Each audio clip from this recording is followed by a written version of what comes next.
It started on a dreary Wednesday evening, the kind of night that makes every flickering streetlight appear like a warning beacon. I was on my way home after a long day at work, the office lights gradually dimming to match the absence of daylight outside. Inside the elevator of my office building, a faint hum accompanied my thoughts as I fiddled with my phone, scrolling aimlessly through social media while the steel doors closed with a heavy thud.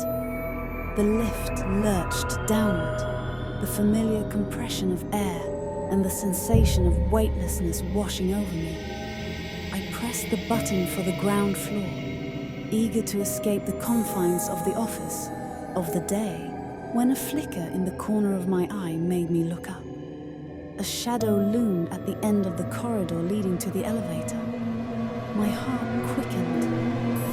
A woman with wild, unkempt hair and a tattered coat stood there, staring blankly at the floor, her presence unnaturally at odds with the sleek, sterile environment of the building. As the elevator doors slid open, she flinched, and I felt an inexplicable chill sweep through me. I hesitated, glancing back at her. "Do you need a ride?" I asked, expecting her to disappear into the shadows or refuse entirely. Instead, she raised her eyes slowly, dark circles framing her gaze, as if she'd crawled out from under the world. "Please," she mumbled, voice raspy like gravel, and I nodded wordlessly, stepping aside to let her in.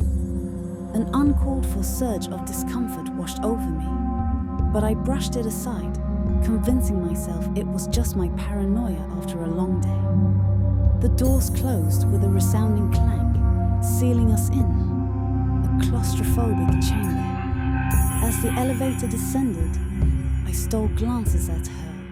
She stood in the corner, arms wrapped around herself, fingers digging into faded fabric of her coat.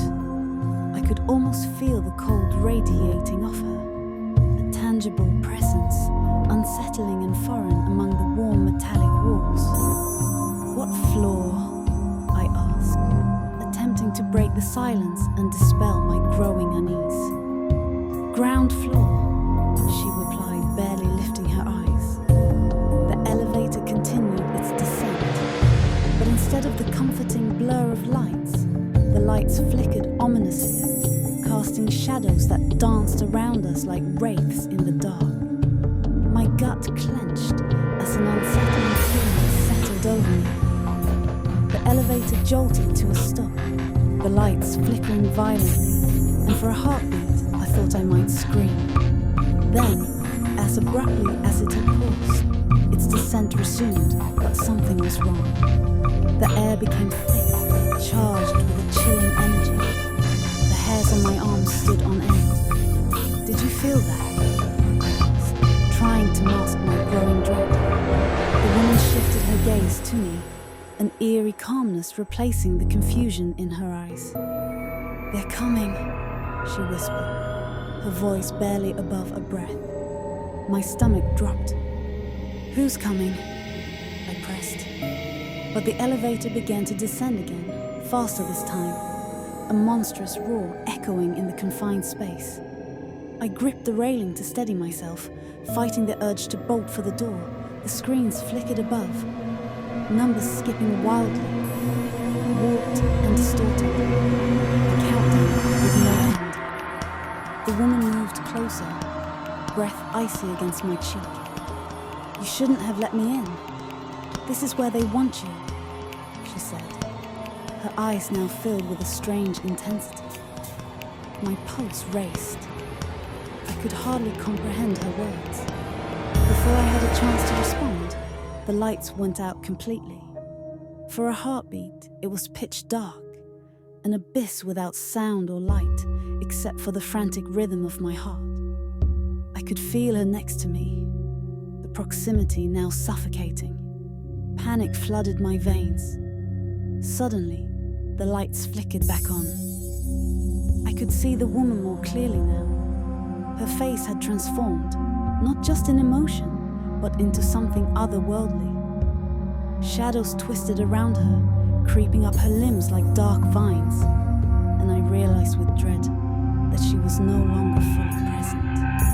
She emanated an aura of anguish, of longing that clawed at the edges of my reality.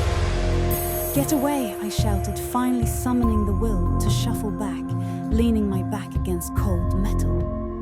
The elevator lurched again, as if it were a disturbed beast, and the numbers flashed, now counted downward in rapid succession. "Not my choice," she hissed, her voice echoing as if it came from the depths of some ancient well. The oppressive air became unbearable as her form wavered, shifting in and out of focus. Each descent grew more violent, and I braced myself against the wall, half expecting the elevator to plunge into some forgotten darkness beneath the earth. I could feel the weight of countless invisible presences pressing in. "Please, help me,"